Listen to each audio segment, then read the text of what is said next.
Саламатсыңдар ма оқушылар? Менің аты жөнім Нұртаева Сандуғаш Жолдасбекқызы. Біз бүгінгі сабақта 11-ші сыныптарға арналған амин қышқылдары және нәруыздар туралы сабағымызды бастаймыз.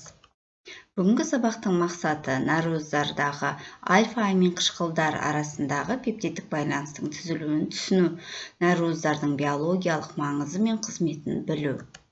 Амин қышқылдары дегеніміз не? Амин қышқылдары дегеніміз молекулаларында амин тобы NH2 мен карбоксил тобы COOH бар азотты органикалық қосылыстар. Амин қышқылдары табиғатта кең таралған және олардың 1500-ге жуық түрлері табылған. Мысалы, амин сірке қышқылы, тривиалды аты глицин. Амин пропион қышқылы.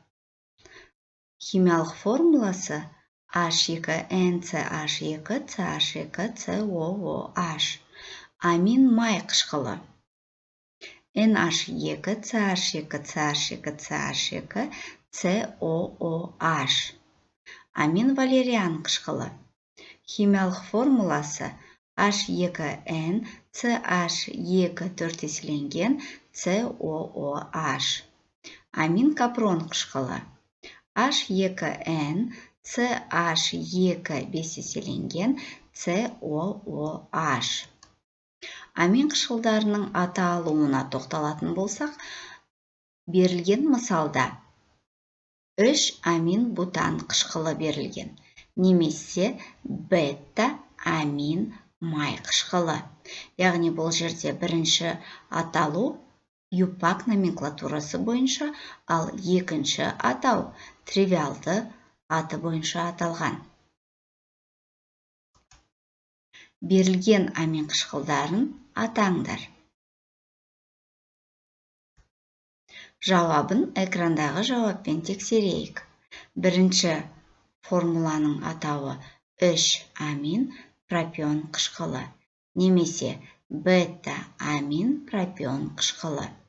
Екінші формуланың атауы 2 амин пропион қышқылы, немесе альфа-амин пропион қышқылы. Амин қышқылдарының физикалық қасиеттері. Амин қышқылдары суда жақсы еритін, дәмі тәтті, түссіз кристалды заттар. Амин қышқылдарының химиялық қасиеттеріне тоқталайық. Амин қышқылдары құрамындағы карбоксил тобы бойынша тұз және күрделі эфир түзеді. Яғни глицинді натрий гидроксидімен әрекеттескенде натрий глицинаты және су түзіледі. Немесе глицинді спиртпен, яғни этил спиртмен әрекеттестірген кезде этил глицинат және су түзіледі. Екінші қасиеті, амин тобы бойынша тұз бен гидроксид түзеді. Яғни амин сірке қышқылы және амин сірке қышқылының хлориді түзіледі. Амин қышқылдарының қолданылуы дәрі-дәрмек жасауда, науқастарды тамақтандыруда, мал шаруашылығында азық ретінде, нәруыз алуда және синтетикалық талшықтар өндіруде қолданады. Нәруыздар дегеніміз не?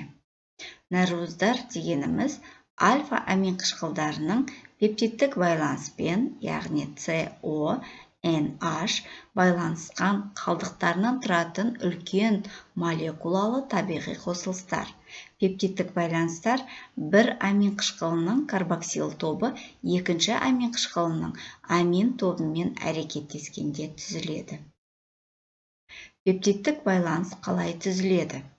Яғни берілген формулада глициннің және 2 глицин арасындағы түзілген пептидтік байланыс көрсетілген. Екінші тапсырма. Берілген реакцияны аяқтап, пептидтік байланысты көрсетіңдер. Яғни глицин мен аланин арасында түзілетін пептидтік байланысты көрсетіп, реакция өнімін жазу қажетпіз. Жауаптарыңды экрандағы жауаппен сәйкестендіріңдер.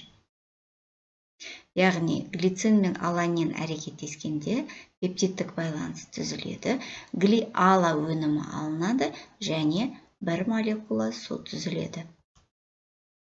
Нәруыздардың құрамы. Нәруыздар құрамына 20 амин қышқылдарының қалдықтары кіреді.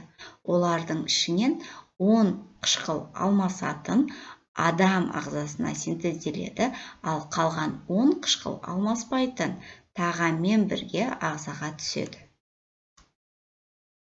Алмасатын және алмаспайтын амин қышқылдары.